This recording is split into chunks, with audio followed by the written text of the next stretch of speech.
actually, and I ended up adding this since our show started here, Rohit, but his points prop tonight at 20.5 is the same number from the Iowa State game. That's a bit of a mistake, right? When we consider the gap in opponents here. I think Peterson specifically steps up.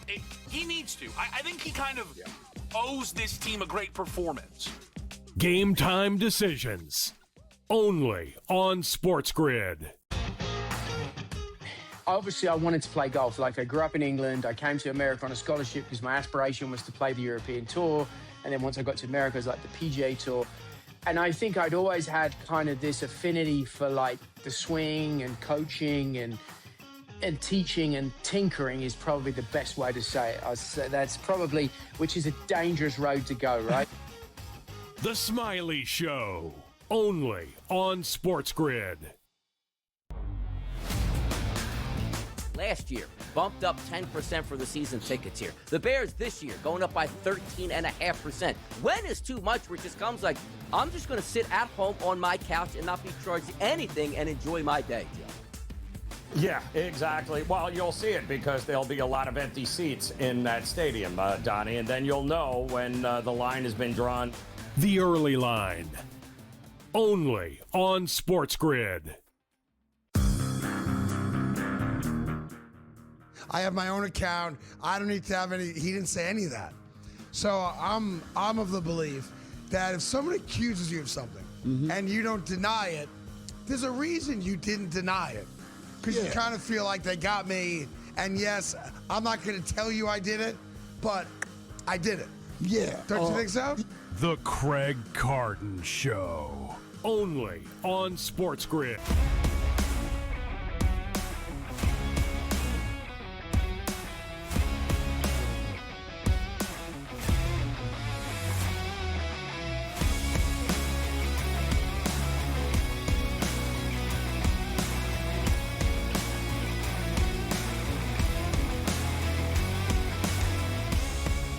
Baseball today, and we are live right here on a Sunday on the SportsGrid Network. Tom Vecchio with Sonny Wright. And we'll be here each and every Sunday morning right through to August here. That's basically 7 months of action. Now, we are doing a live show, Tom, so we have to let the people know as well.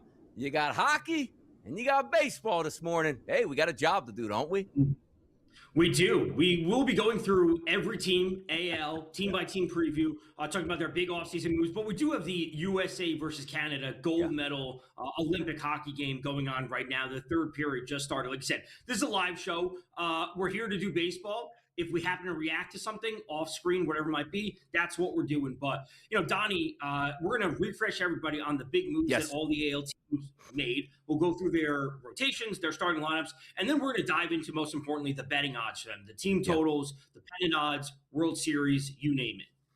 And typically we would be diving into the betting odds each and every Sunday right on the show because we have Major League Baseball that's live on Sundays here. But also we do have Major League Baseball that is live on a Sunday, Tom. I look at my odds board today. You can get down if you want to wager. Now, who's actually pitching for how long and the lineup's coming out? Good luck to you to figuring that out. But I am seeing out there a lot of 10.5s on the board today if you're getting down in spring training. A lot of fun to be having. As Tom said, we got 2 hours to get you ready for Major League Baseball season, even though those live bullets won't be flying until March the 25th. But a lot of great topics to get to, Tom, and we'll start with those now. Before we get to, we're going to have labor agreements here and disagreements here. Yesterday, Tom, we did have Major League Baseball. The spring training season started here. Grapefruit League and Cactus League. Aaron Judge slaying some beasts. Pete Alonso slaying some beasts. We got some home runs by the big boys here. It's just good to see baseball back, Tom. It really is. Yankees dropped whatever it was, 20 runs yesterday. They gave up a homer to Pete Alonso the day before. But it's good to see this, and obviously we're going to start using this to roll into, at least I will, to start using some of this info to start rolling into, season-long player props. I want to see players out there. I want to see high hard contact rates, good exit velocity, at least when it comes to player props. Pitchers can be a little bit tougher because, Donnie, they're going to go out there for 1.2 innings. The next time they're out there for 2.1, they're going to be throwing 50 pitches. It's going to be a very small sample size. But this is the starting point. Like, we want to start using as much of this data as we possibly can. It's good to see live pitchers and live hitters in action. Exactly, back into the rotations. And from my point, like we are, fans of certain baseball teams, right? Like Tom's going to be interested there in the New York Yankees. For myself, again, the Philadelphia Phillies. Crawford had a nice day yesterday, or should I say on Friday, I believe. It was a Friday, no, Saturday, yesterday against Toronto. 2 for 3 at the plate. One of those guys are looking for those big acquisitions to sort of play in center field and see what he can do. So Tom's right. There's a lot of opportunities to watch and see what happens here, and we will do that. But let's get you caught up on some big news and information here. We all know the lockout date is set right now for next December in 2026. Why? Because that's when the CBA does expire here. Both organizations, and I'm talking about the Major League Baseball Players Union and also Major League Baseball themselves with the owners here, they need to get a deal done. We'll get to that in a second. But you don't need, Tom, all your focus not being on actually getting the deal done, because the head of the union is out here promoting sister-in-laws and dating them, Tom, at the same time. What are we doing? Yeah, this is like the last distraction that you would possibly want when it comes to this specific moment in terms of the labor agreement between the MLB, the league, and the teams versus the Players Association, as you said. Like, this is the worst possible distraction, or one of the worst possible distractions you could possibly have. They're going to get a remedy. They obviously already have the next guy unanimously voted in. But you got to get past this, and you got to get past it quickly, because you got to get the ball rolling when it comes to the next steps, which is next season, which is the most important.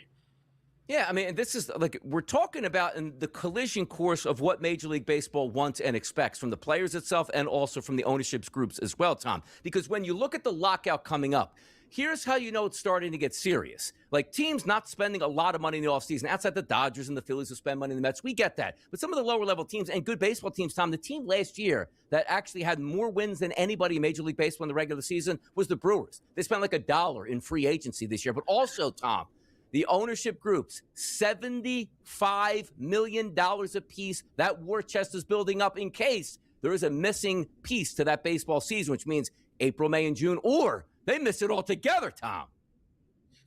Yeah, this is setting up the fallback. This is like setting up the worst possible case scenario, which is that games are being missed, that they have to set up these stopgaps in place in order to have some type of financial protection. Obviously, we would like to look back in 10 months from now or 12 months from now and say, okay, it was good that they set these funds aside, but ultimately didn't need to use them because they got a new agreement in place. That's what I want to see happen. Obviously, I don't want to look too far into the future and have some freezing cold take, but I would like to see them just say this was a blip on the radar, and it was good that they did this, but ultimately they didn't need it. That's what I want to see happen. Yeah, and we love baseball. Like, Tom and I don't do your show, but it's a job, we do this. Like, baseball is awesome, and every single day, I would miss it drastically. But here's the problem that we have, Tom. It's not as if it's okay, let's meet in the middle. There seems to be a standoff of the baseball teams like the Dodgers that are no, open business. And the players love that, which is why you saw last week, Tom, a lot of superstars, Aaron Judge, Manny Machado, Bryce Harper, love what the Dodgers are doing. They don't love technically what they're doing because they're going to be adversaries once they get to the playoffs. But at the same time, they want to see everybody spend money because everybody should be able to make money, and baseball is a healthy sport, which means everybody gets paid more. But, Tom, on the outset here, it just feels like there are a certain amount of teams of smaller markets that are saying, we're not going to do this. We're going to hold out until we get absolute salary cap certainty on a high bar and a low bar so we can control the cost. And Major League Baseball has always been about, Tom, you're not controlling any cost. Whoever wants to spend that money, go spend it because we're not having a cap. Right, and this is where I agree with the players saying that. They like what the Dodgers are doing. They like it from a theoretic standpoint, where they like that they are spending money. They want to see their fellow competitors, their fellow teammates get paid, large amounts. They obviously want to see that, but there obviously needs to be a lot of changes. There needs to be a combination of a salary cap and a salary floor. I'm fully on board with both of them. You need to have a salary floor so teams like the Pirates, historically like the Marlins or the Royals or any of these smaller market teams, can't just throw out a roster with no talent out there. Because if there needs to be a salary floor, that means the active roster needs to have X amount of money. And then if it doesn't reach X amount of money, that means someone on the team needs to get an extension. So if they now are required to pay players to reach the salary floor on a rolling 40-man roster basis or whatever it is, or active roster, that means players need to get extensions, which are good for the players. It means owners need to be paying that money. And if you're getting good players with good extensions, hopefully they're putting up good performances, and that brings more fans to the venue. So everything needs to be working together. Now, we can get into the discussion of whether or not there's going to be a lockout, but the combination of salary cap and salary floor, I'm absolutely on board for.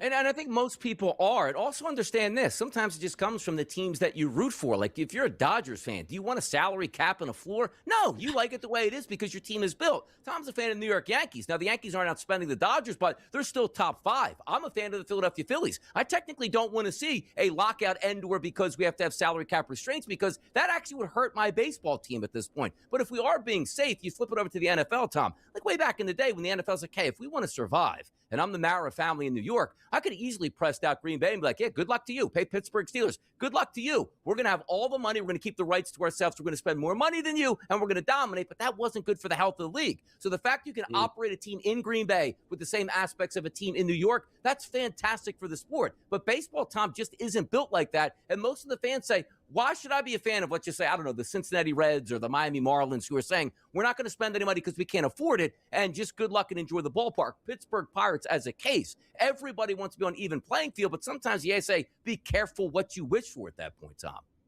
It's really true that we see it in other sports where smaller markets are able to survive. And it's not just survive. Yeah. Green Bay's been a successful franchise or, winning Super Bowls, constantly going to the playoffs. Any team like the Reds, I know they made the playoffs this past season and they kind of snuck in. But if you told a Reds fan that there would be an even playing field and they would be live to make the playoffs 5 out of 10 years, 6 out of 10 years, they absolutely want that. They don't want to be the doorman of the NL, as the jokes go. You want to have every team and every fan base having hope coming into the season that they actually can be competitive with the top teams. Yeah, and you're right. Like back in the day, Oakland used to have an unbelievable athletics baseball team. The big red machine in Cincinnati, few and far between at this point right now. And it is the big markets, but we will keep track of this all season long. We don't want that they lock out next season, but if it does, let's enjoy this Major League Baseball season. Pro Baseball Today, we'll be right back.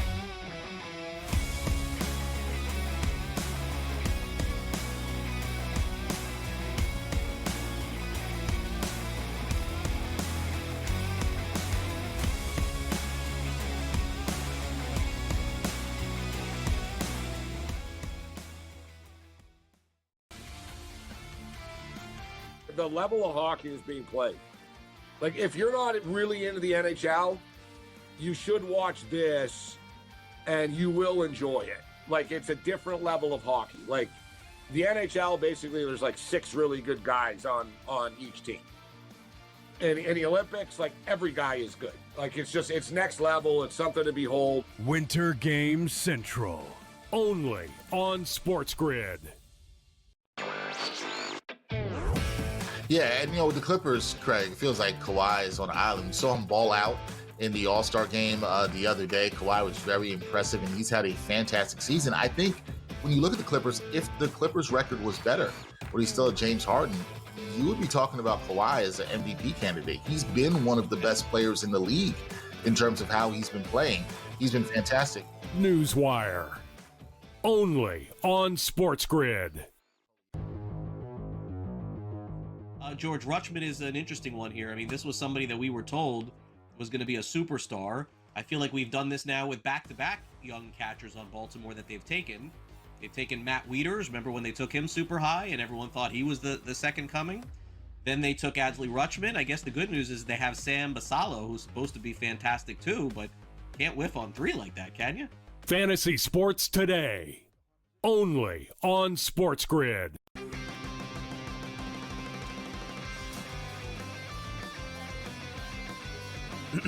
Class is in session.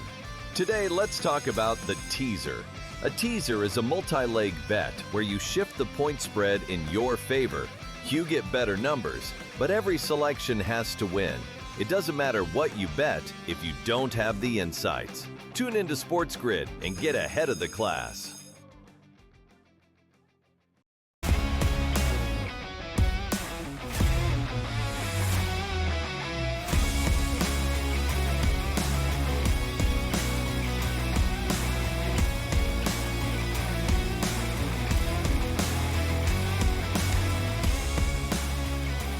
Getting over to the AL East in just a few moments here. It's Pro Baseball. Today is a Sunday. We are live. Gold medal game going on in the third period, Tom. 1-1 at this point. And yes, I know a lot of you people like some Major League Baseball, but if you're watching that second screen, anything big happens, we'll certainly keep you updated, no doubt about it here. But Tom, just to continue quickly on whether or not we're actually going to get a lockout, did you know, Polymarket, you can actually wager or invest on this new Pro Baseball CBA by December 1st, Tom? They actually have two-way money on this, and it's not that good. If you figure there's going to be a new CBA by December 1st, $100 investment pays back $107. Not a lot. If you don't feel, Tom, that there is going to be a CBA by December 1st, $100 pays back $106 here. It's not a great investment choice, Tom, for wrapping up, let's just say, $100 over the next, 8 to 9 months to make back $6 or $7. Here's the thing about it, which is tough, because I think the better question, Tom, is will we have a Major League Baseball season starting on time? There is no way they're getting a CBA done by December 1st. That's impossible. They won't even start negotiating, Tom, until December 2nd, because there's no pressure at that point. We don't sign free agents till late. We're not having the spring training until February. So let me recenter the question. Do you feel, let's call it April 1st, 2027, that we will have baseball on the field playing regular season games or not? I do. The December question is insane. That's a no. I don't care about that date, obviously. We care about April 1st. We care about them getting to spring training on time. I firmly believe they will have a normal baseball season next year, starting at the end of March or at the end of April. There's simply too much at stake for both the MLB and when it comes to the players. Well, the growth that we have seen from the MLB in recent years has been monumental. The international growth, obviously led by Shohei Ohtani, has been massive. There's too much at stake to let this slip behind. Everyone likes to joke that baseball is dying, baseball is this, it's that, it's not growing as the other sports. This is the chance for them to prove that they are serious about them not having a dying sport, and they need to get things done early. So December doesn't matter, but they will be at spring training. It may be delayed, but I firmly believe that they will be having games April 1st, ready to go, a full season. This is not to say that there won't be monumental changes when it comes to the salary, the deferred money, cap floor, all the things that we discussed, but I think there's too much at stake for both the players and the league to let it slip. And I'll ask you this final question before we move on, because the question is going to be, yes, do we start the Major League Baseball on time?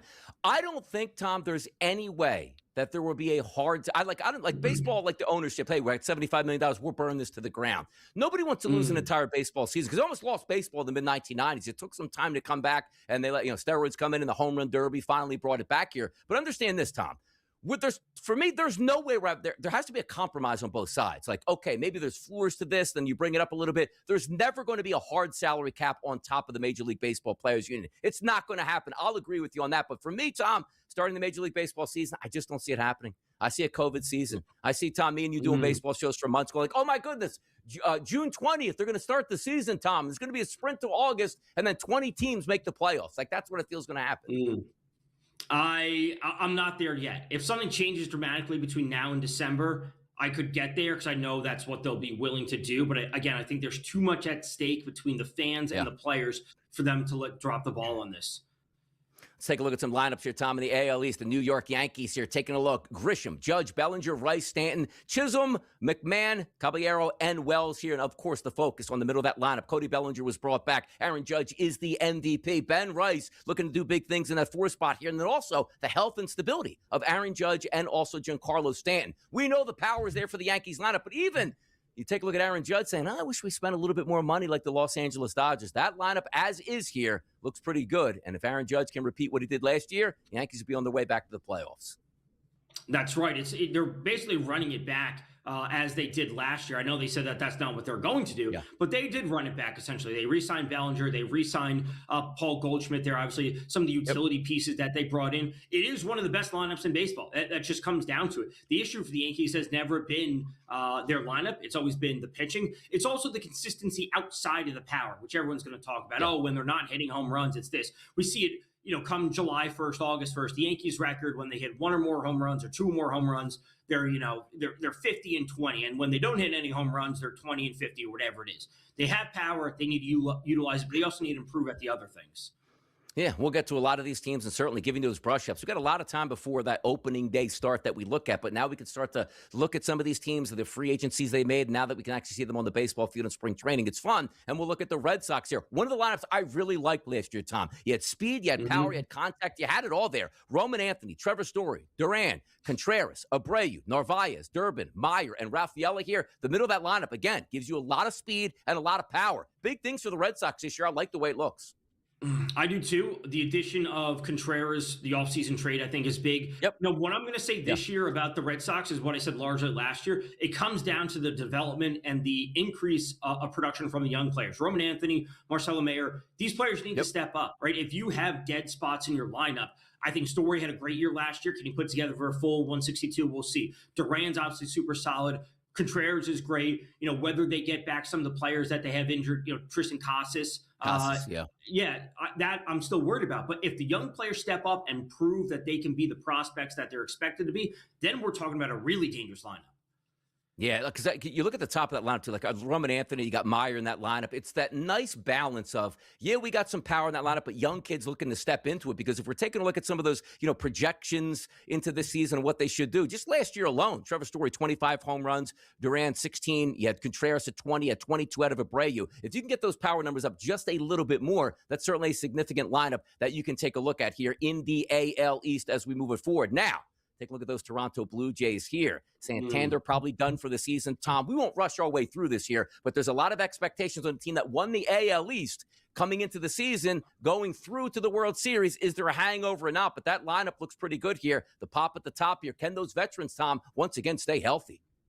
Can they stay healthy? Where does the missing production that Bo Bichette, obviously he left, where does that production get filled by another player?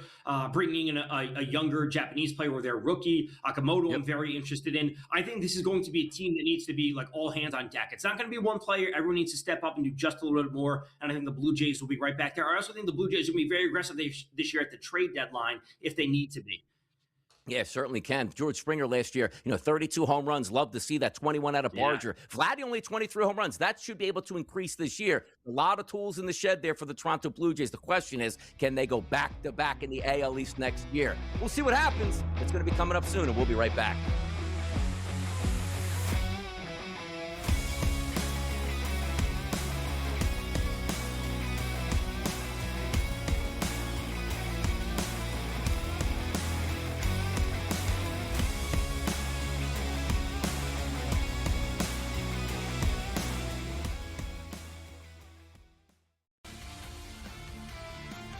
The level of hockey is being played. Like, if you're not really into the NHL, you should watch this and you will enjoy it. Like, it's a different level of hockey. Like, the NHL, basically, there's like 6 really good guys on each team. And in the Olympics, like, every guy is good. Like, it's next level. It's something to behold. Winter Games Central, only on SportsGrid. Yeah, and with the Clippers, Craig, it feels like Kawhi is on an island. We saw him ball out in the All-Star game the other day. Kawhi was very impressive, and he's had a fantastic season. I think when you look at the Clippers, if the Clippers record was better, but he's still a James Harden, you would be talking about Kawhi as an MVP candidate. He's been one of the best players in the league in terms of how he's been playing. He's been fantastic. Newswire, only on SportsGrid. George Rutschman is an interesting one here. I mean, this was somebody that we were told was going to be a superstar. I feel like we've done this now with back-to-back young catchers on Baltimore that they've taken. They've taken Matt Wieters. Remember when they took him super high and everyone thought he was the second coming?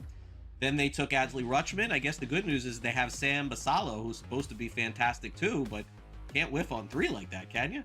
Fantasy Sports Today, only on SportsGrid.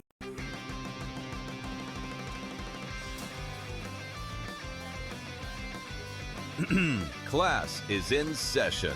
Today, let's talk about the teaser. A teaser is a multi-leg bet where you shift the point spread in your favor. You get better numbers, but every selection has to win. It doesn't matter what you bet if you don't have the insights. Tune into SportsGrid and get ahead of the class.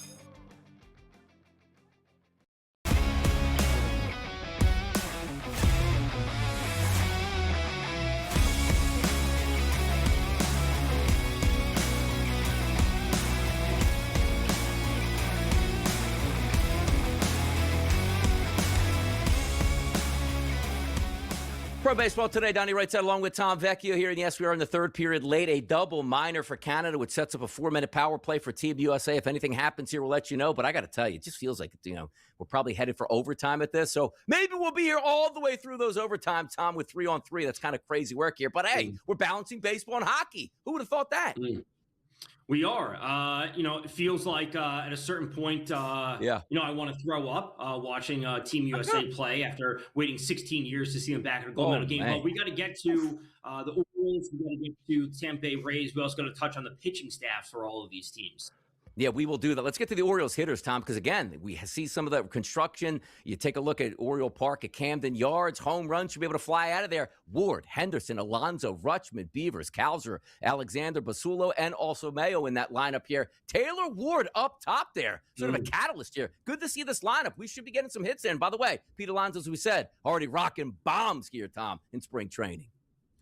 Really should. The two most interesting, or I should say, there's two interesting things. One of the two has two parts. One would be them obviously signing Pete Alonso, a huge boost to their lineup. They did bring in Taylor Ward. That doesn't move the needle too much for me, but it comes down to the rookies, Dylan Beavers and Samuel Basayo, which I'm most interested to see their development for the Orioles. If those players step up, that top four is pretty darn good, and I think they can go toe-to-toe with any lineup, and they're going to be in high-scoring games. This is what I said about the Orioles last year. They did make some moves to remedy their pitching, but their pitching last year was terrible. They get a lot of high-scoring games. They can win games 7-6. They also lose games 9-7, which just makes things good from a betting perspective, Donnie. Now let's take a look at those Rays, Tom. And again, sometimes you have a little bit of a caveat here. No longer playing outdoors in a small Major League Baseball stadium in the elements. You're going back to the Trop, which is going to hurt, which means Junior Camaro's 45 home runs last year. That's probably going to come down. Lux, Diaz, Aranda, Caminero, Mullins, Fraley, Wall, Simpson, and Fortes in this lineup. Would have liked them much better, Tom, outside, I'll tell you that. Yeah, the note, like you said, is that they're no longer playing at George Steinbrenner Field in Tampa. They are shifting back to the Trop, which is historically one of the best pitchers' parks in the major leagues. So the production that we saw from Diaz and Aranda and Caminero, we have to take that down by some amount, Donnie. Let's call it 10%. We're just not going to be seeing that same level of production. The lineup does not move the needle enough, especially with a downgraded park, to have any confidence that they're going to win more than 75, maybe 80 games. Can they be exciting at times? Yes. Will I have more interest in Tampa when they're on the road? Absolutely. And that's about as far as we can get at this point.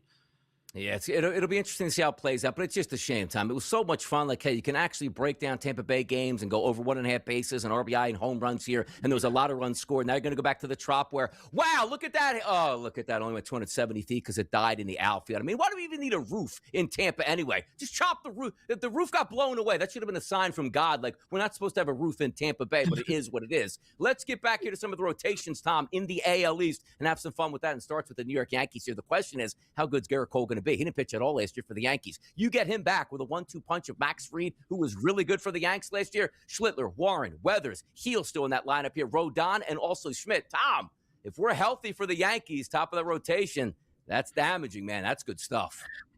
It is. So I think the rotation looks pretty solid now. And obviously with Garrett Cole and Carlos Rodon, not expected to start the season, but on their way back. You go Fried, Cole, Rodon, Schlittler, Warren, that's pretty good. And then mix in Weathers if you need to. And then you have a long reliever, potentially Heel, bullpen day. That's a pretty darn good rotation. It's just a matter of the ramp-up time. There was a report that Cole did throw 96.9 facing live hitters in spring or, in the simulated games, whatever it was. So that's a good sign for him, a good step, but they're just not there yet. Absolutely. Take a look at that Red Sox lineup here. You add Ranger Suarez, a big free agent here in the offseason, to pair him up with Garrett Crochet, Sonny Gray, Brian Bayo, and also Oviedo. Not a bad-looking lineup because I think, Tom, sometimes we look at it and say, okay, what's the depth of the five? That's good for the regular season. But give me that 1-2 punch once you get to the playoffs. Crochet and Suarez, that's really good, man. I like what the Sox got cooking here. I do too. A Cy Young candidate in Crochet to lead the way, some stability behind him, signing Suarez, Sonny Gray, who's okay at this point, Brian Bayo, who's still continuing to develop as a young player. I think it's a solid rotation. I do. Yeah, it's good stuff here. And also, you take a look and keep it moving here with the Toronto Blue Jays here north of the border. Big free agent signing, and Dylan Cease comes to town. Can you get Shane Bieber back healthy this year? You also have those veterans on there with the young guys. Yusevich going to be up here for maybe a Rookie of the Year for the American League. I like what Toronto has, but do they have a hangover is what we like to say. I would say the same thing. Gossman Cease getting Bieber back alongside Savage, even if he struggles a little bit. That's another solid rotation. The back end with Berrios and Ponce, I think it's good. I think they're going to cook this year. Yeah, we'll hit the final two teams here in this division. Keep it moving on. The focus on the American League. It's Pro Baseball Today on a Sunday, getting you ready for the season. We'll be right back.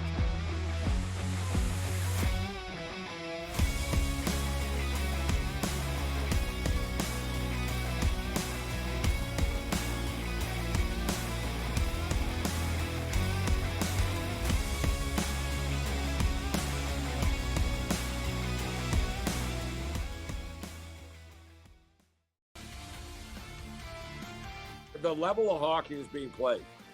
Like, if you're not really into the NHL, you should watch this and you will enjoy it. Like, it's a different level of hockey. Like, the NHL, basically, there's like 6 really good guys on each team.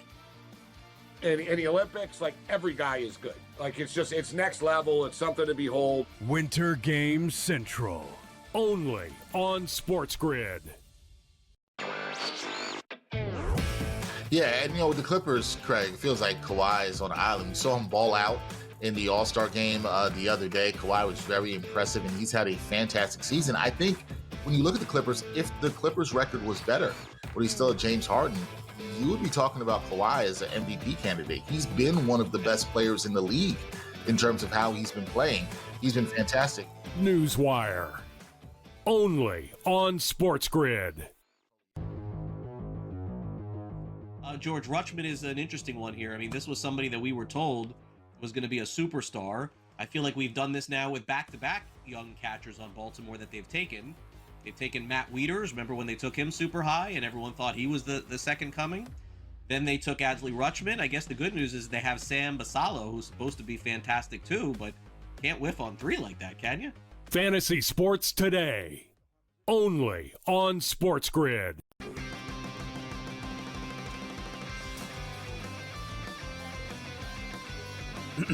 Class is in session. Today, let's talk about the teaser. A teaser is a multi-leg bet where you shift the point spread in your favor. You get better numbers, but every selection has to win. It doesn't matter what you bet if you don't have the insights. Tune into SportsGrid and get ahead of the class.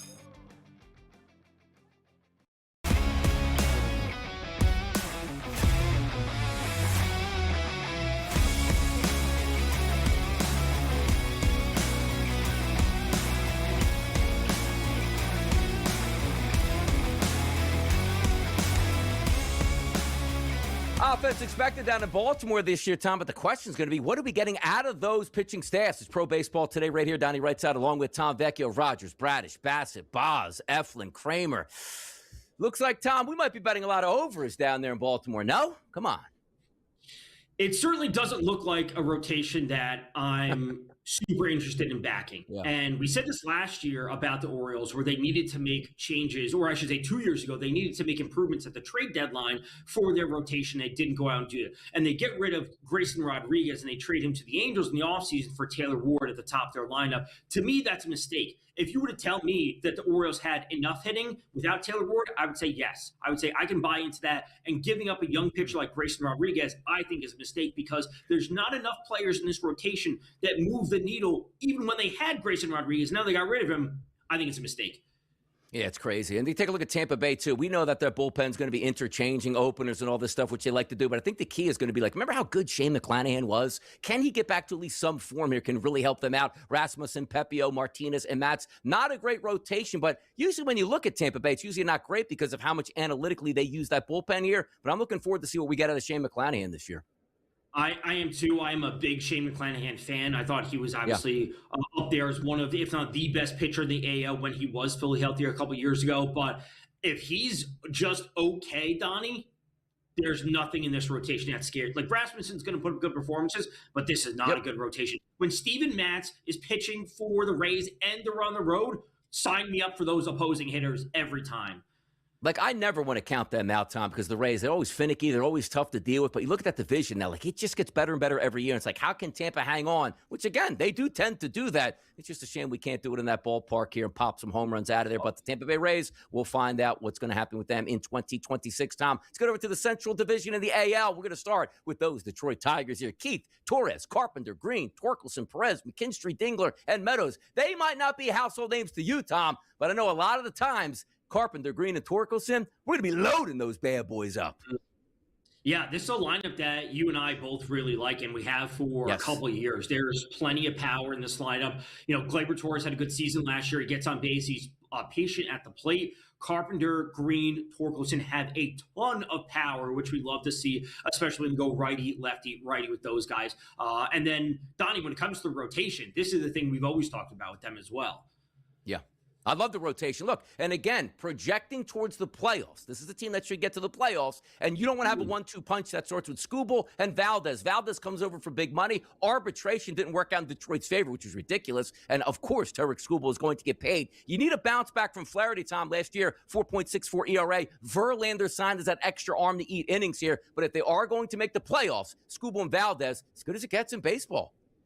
It really is. You could say that they are one of the 2 or 3 best 1-2 punches when it comes to the AL, getting past Detroit, for Detroit to get past potentially Seattle again and or the Yankees. But that rotation and that lineup combination, I think, makes them the best team in the AL Central. They're not leaps and bounds better than other teams, but I do think they are the best team in the AL Central.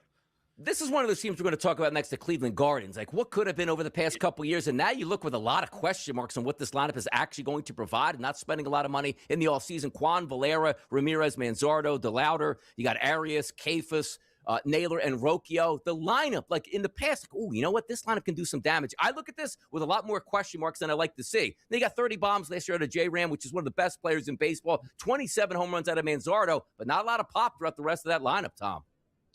Yeah, the top 4 is great. I think Quan, Ramirez, and Manzardo specifically are great. Their top prospect, Chase DeLauder, whether or not he can stay healthy is a different question. He's obviously highly projected and highly talked about as a prospect. Yeah. But him actually putting the pieces together and him being a viable contributing factor in that lineup is going to be huge and really would bolster it, because the bottom half of that lineup, Donnie, you know, we're going to be looking at the times that they're going to have multiple players in their lineup that have ISOs under 150 and just don't move the needle for you and I. Correct. And also, you know what else doesn't move the needle for me? The Guardians starting pitching staff lost way too much to free agency and trades over the past couple of years. Now you're leaning on Gavin Williams to be your number one, Bybee, Ciccone, Allen, and Cantillo. I don't like this lineup one bit. And again, it just is one of those down seasons where you look at the Guardians. Are they just waiting for the lockout to try to like recenter themselves? Because this team doesn't offer me up a lot. Like, oh, they can be competitive in the Central this year. I just don't see it. I think Gavin Williams and Tanner Bybee are good pitchers. But at best, these guys are like, oh, they're a number 2 or number 3 in other rotations. Like, oh, like if they step up, maybe they both be number 2s. But when you have them and you need both of them to carry heavy workloads, that's an issue when the other guys are basically 4s and 5s across the board. White Sox, one of the more disappointing teams in Major League Baseball over the last handful of years here. So much talent. Looks like they would be the team to beat in the Central, and then they just gave up and basically tanked it out. Not a lot of love in this lineup either. The home run leader coming into the season is Montgomery here with 21 last year, 20 out of Benintendi here. Don't love the lineup. Murakami comes over to try to add some pop. Austin Hayes in that lineup, you understand, as a free agent as well. I don't love the lineup, but again, they're just trying to rebuild for the future at this point. I don't think they'll be a contender in the Central, but some of those players in the middle of that lineup, hey, man, they might be some good prospects you can turn out. I'm interested in the White Sox this year. I'll put it like that. Very lightly to start. Murakami started off spring training solid the other day. Couple hits, couple RBIs, which we like to see. My draw at the top of that lineup is interesting. What they get from Kyle Teal, their top catching prospect, and how he develops alongside Montgomery and Murakami, they may have some sneaky power in that. It's not going to be consistent, but I think it'll be there in the right spots. Pitching prospects, we'll find out. Free agents signing there, Anthony Kay as well as Eric Fetty, who I love to see in that lineup, be able to bust him around. Smith, Martin, and Burke at the top here in the ERAs last year, Tom, 3.81, 4.10, 4.22. Rebuilding still for the Chicago White Sox, which, again, value may be in the eye of the beholder, Tom, as you say. Right. Shane Smith's a good pitcher.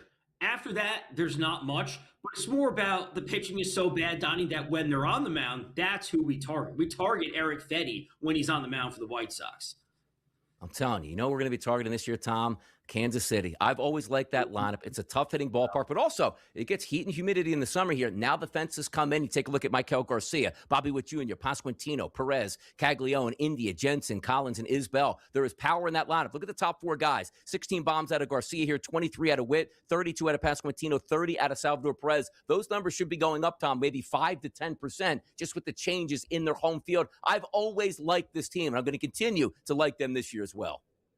Absolutely. Carter Jensen, one of their young players, obviously set for a bigger role this year. But if he steps up, Garcia, Witt, and if Caglione can obviously, continue to develop along the way after they brought him up from last year, along with Perez, 5-6 hitters down line are viable, Donnie. They have power. The fence is being brought in, like you said. We are in for a lot of offense when it comes to the Royals. Got a couple guys there, Reagans, Waka, Bubic, Lugo, and Cameron. They're starting pitchers here. And by the way, Bubic was really good last year, as you remember, Tom. He had 2.55 ERA. If they can bounce back, Waka was decent. You just need Cole Reagans to return back to form, 4.67 ERA. Get him back to where we need him to be, and it's one of those teams that should be able to compete here in the Central, Tom.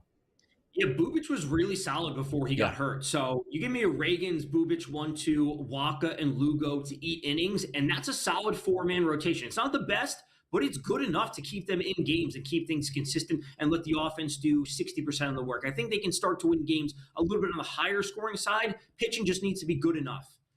Sneaky lineup here for the Twins, but again, not a great offseason for the Minnesota Twins. You wanted to see them go out and get some power bats there. Maybe, it's Josh Bell in the middle of that lineup. Okay, Buxton was great last year, Tom. 35 bombs. You take a look at 22 home runs from Bell and Wallner there in that lineup. They do have actually, when you look at it in totality, Tom, a nice mix of power all throughout that lineup here. The expectations are the Twins should be able to compete. I just wish they did a little bit more in the offseason here.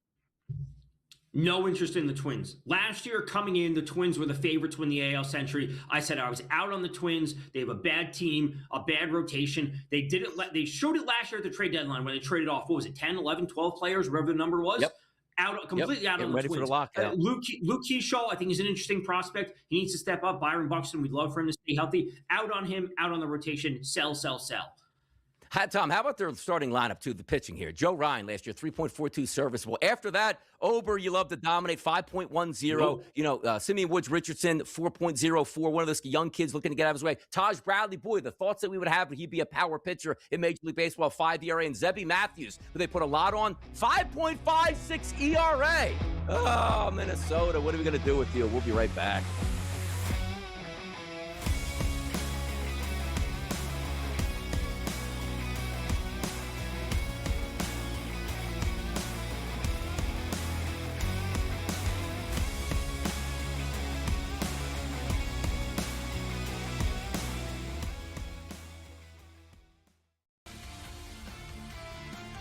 The level of hockey is being played.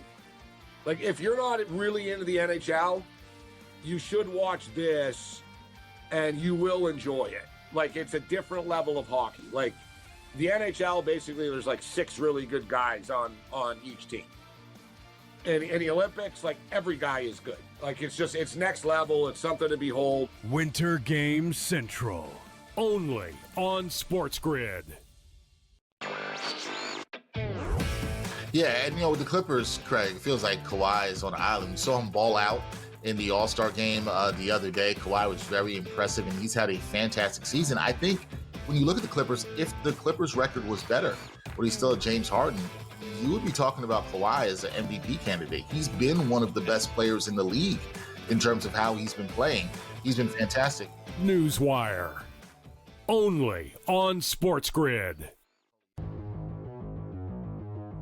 George Rutschman is an interesting one here. I mean, this was somebody that we were told was going to be a superstar. I feel like we've done this now with back-to-back young catchers on Baltimore that they've taken.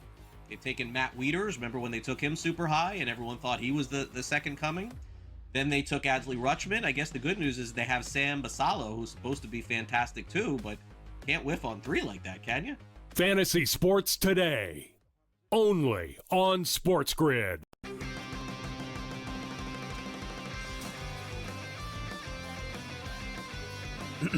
Class is in session. Today, let's talk about the teaser. A teaser is a multi-leg bet where you shift the point spread in your favor. You get better numbers, but every selection has to win. It doesn't matter what you bet if you don't have the insights. Tune into SportsGrid and get ahead of the class.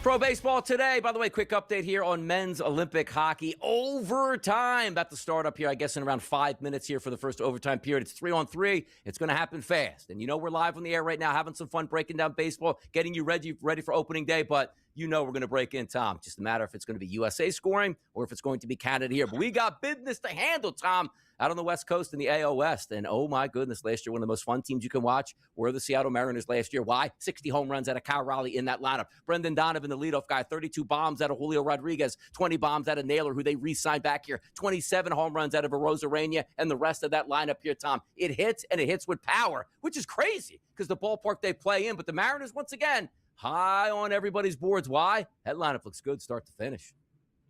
It does. I like the acquisition of Brendan Donovan in the offseason. Love it. Obviously, I think it's reasonable for me to say, along with everyone else saying it, Cal Raleigh's not going to have another 60 home run season. It's just how baseball works. If he does, we're going to be looking at one of the best hitting catchers ever. I think he's going to be in the upper 40s, and that's not a knock to Cal Raleigh. That's just how baseball works. He's going to be due for some regression. Last year was a special season. I just don't expect him to repeat it. The rest of the lineup is good. Trading for Josh Naylor in the middle of the season and then re-signing him in the offseason, exactly what they needed to do. When you have those players around J-Rod, you have pieces like a Arozarena that can step up at times, some younger players, Canzone. Sign me up for this lineup. Absolutely. Coming into their own as well. That starting pitching lineup here. Wu, Gilbert, Castillo, Kirby, and Miller. Now, sometimes we take a look and say, well, who would you actually go with in the playoffs? They're solid pitchers. We know like Tarek Skubal is going to get the mound, or let's just say Zach Wheeler in Philadelphia. We know they're going to take the mantle. But this lineup actually fits so well during the regular season, Tom, because each one of those guys is going to hover in that ERA between a 2 and to a 4, which means you're going to be in every single game with a legitimate chance for that offense to help carry you through the season. I like this. Now, again, as I said, going into the playoffs a little bit different. Regular season Mariners, day to day, love them, Tom. I do. Yeah, top to bottom, this might be the best rotation in baseball. Yeah. It really might be at this point. Bryce Miller, isn't the most proven player, but he's still very good. And when you have him as a 5, that's the most interesting part. It's not like he needs to be a 3 or a 2 on a team. He could be a 2 on the Guardians. But the fact that he's 5 and you have consistency and top end skill above him, this might be the best rotation in baseball right now.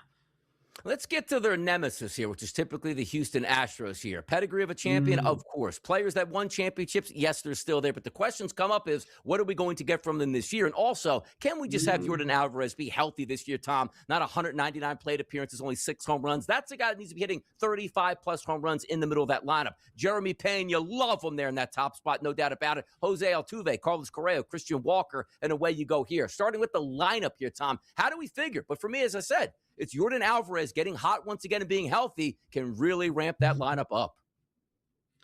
If Yordan Alvarez is the player that we know he can be, much more interest in this lineup because that provides a threat at the top. It means that pitchers have to pitch to Altuve. They have to pitch to Correa. They have to pitch to Christian Walker, who's coming off a bit of a down year. But if Alvarez isn't there, he's not the same player he once was, and or he's not healthy, I have a lot less interest in this lineup, Donnie. I think we may be going back-to-back years with the Astros not making the playoffs. We have to. It used to be, Tom, you go down to Houston, they have power arms. Like their 1, 2, 3 is just going to be better than yours, and they have a good bullpen and a great lineup there. We don't see that necessarily right now. Like, of course, we know Hunter Brown is good. But, Tom, the question marks behind him, too much to pass up at this point. Like, you expect, like, hey, I got to find a 2, I got to find a 3, I got a 4, I got to find a 5. That's not what we used to expect from the Houston Astros.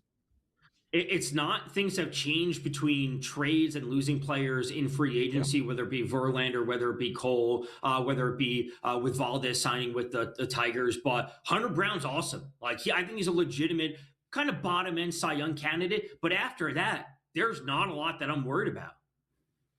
I'll tell you what you should be worried about here is how long we can keep the A's in Sacramento. That ballpark to hit, absolutely phenomenal. And look at this team here, which you're now looking to see. Hey, spend a little money. Make some trades here. And you say, Tom, usually fodder at opening day was like, well, I don't care how many games they win. This team is going to be fun at the plate again, Tom. 36 bombs last year to Nick Kurtz. What? Shea Langoliers, 31. Soderstrom, 25. Rooker, 30. Tom, as a 1 through 4, I'm arguing to say, is that one of the better ones in Major League Baseball? And you know will be on your roster because, number one, they're really good. And number two, the ballpark is conducive to hitting. Kurtz, Langoliers, Soderstrom, and Rooker. Love to see the top of that lineup, man.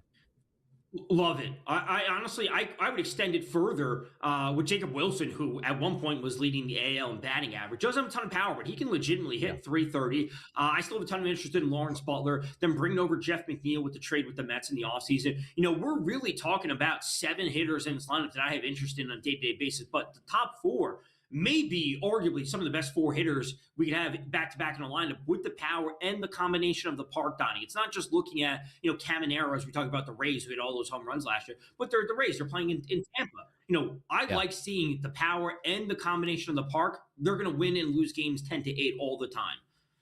I love too. It's like Luis Severino goes over there as a big free agent sign. He basically tells you he hates it there every single day, but he's still got a pitch there with a 4.54 ERA. There's a lot of high ERAs, but again, we're not looking for the athletics to be competitive and say win the World Series. But day-to-day handicapping, Tom, they're going to be on your board just about every day with something here because again, where they play and how talented that lineup is, and you mix in maybe a bad pitching staff on the opposite side. What's not to love about the A's this year? There's really not much to love about it. And we talked about the minor league, quote unquote, minor league ballpark that they play in. It's obviously not minor league by size. It's minor league by construction. So there's not these big stands around the sides that help protect the wind and whatnot. Because it's so flat and so open, the ball jumps off the bat there. And we see things soaring out of there early and often. Now, Tom, we always like to take a look at teams. You say, boy, they just couldn't get out of their own way the previous year because they were just so injured. That's the Texas Rangers. Hopefully healthier this year. Make a couple trades here. You get Nimmo now at the top of that lineup. Langford, Seager, Peterson, Berger, Carter. No Simeon in that lineup now. But when you look at this, Tom, if is a big word, they can stay healthy, you got something in Texas with that lineup. You do. And that's the question we're always going to have about the Rangers is if they can stay healthy, if Corey Seager can be the focal point of that offense, can there be enough offense and production around him? That makes them one of the most interesting teams. We'll talk about their rotation coming up. I have a ton of interest in it, but I like the Rangers this season. I think they're going to be in for a good year. Even at the bottom of that lineup, Evan Carter, Josh Jung, Smith, and also coming over the free agent there, Danny Jansen at catcher. You got Pop all the way through that lineup, but Pop doesn't matter if you keep popping your hamstrings like Corey Seager. Stay healthy this year, Texas. Will be some good stuff on the way. We'll hit that pitching staff next, and away we go. It's Pro Baseball Today right here on a Sunday.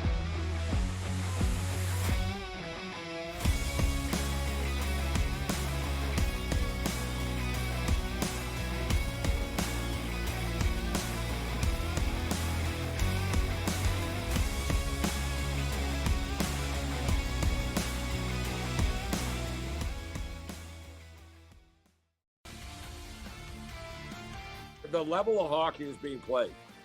Like, if you're not really into the NHL, you should watch this and you will enjoy it.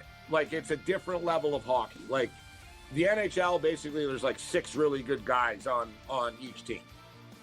And in the Olympics, like, every guy is good. Like, it's next level. It's something to behold. Winter Games Central, only on SportsGrid. Yeah, and with the Clippers, Craig, it feels like Kawhi is on an island. You saw him ball out in the All-Star game the other day. Kawhi was very impressive, and he's had a fantastic season. I think when you look at the Clippers, if the Clippers' record was better, but he's still a James Harden, you would be talking about Kawhi as an MVP candidate. He's been one of the best players in the league in terms of how he's been playing. He's been fantastic. Newswire, only on SportsGrid.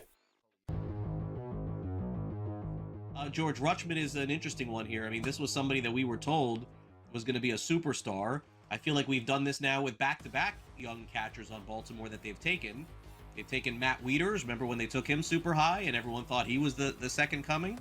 Then they took Adley Rutschman. I guess the good news is they have Sam Basallo, who's supposed to be fantastic too, but can't whiff on 3 like that, can you?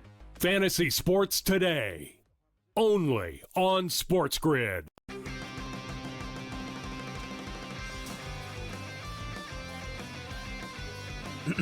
Class is in session. Today, let's talk about the teaser. A teaser is a multi-leg bet where you shift the point spread in your favor. You get better numbers, but every selection has to win. It doesn't matter what you bet if you don't have the insights. Tune into SportsGrid and get ahead of the class.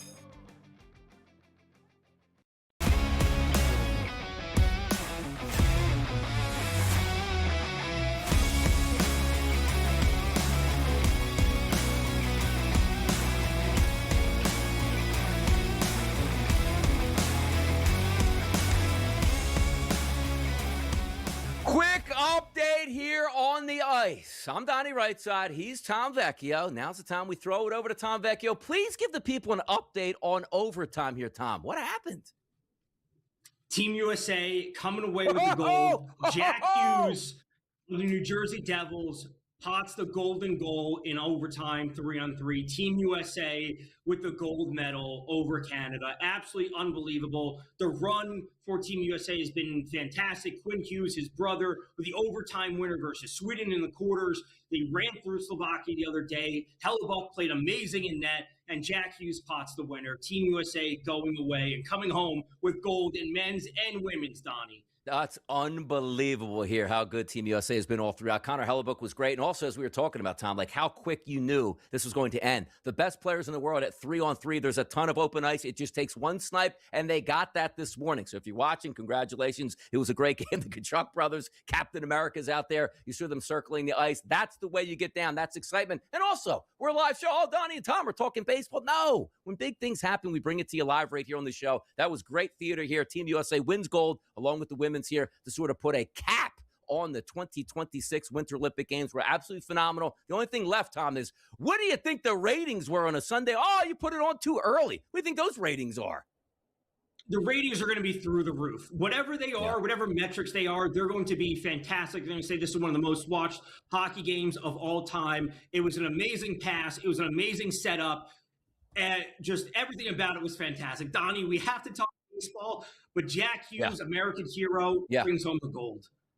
I mean, what does Canada have left? Maple syrup, that's it. We took hockey from, we're taking everything. The 51st state coming to you, Canada. Team USA, what a big victory here. Now, let's get back to some Major League Baseball, Tom. And I know you wanted to start about a rotation here down in Texas, which includes DeGrom, Eovaldi, Gore, Leiter, and Latz. Give me a preview of that staff here. I love this rotation. I really do. I've been high on Mackenzie Gore since he was traded from San Diego to the Washington Nationals in the Juan Soto deal. I think he's fantastic. He started off the year phenomenally last year. What was it, on opening day? 10, 12, 13 strikeouts, whatever it was. The second half of the year, he slowed down a little bit, went through his struggles. He still is a 30+% strikeout pitcher. The issues came just because of the volume of innings he was pitched.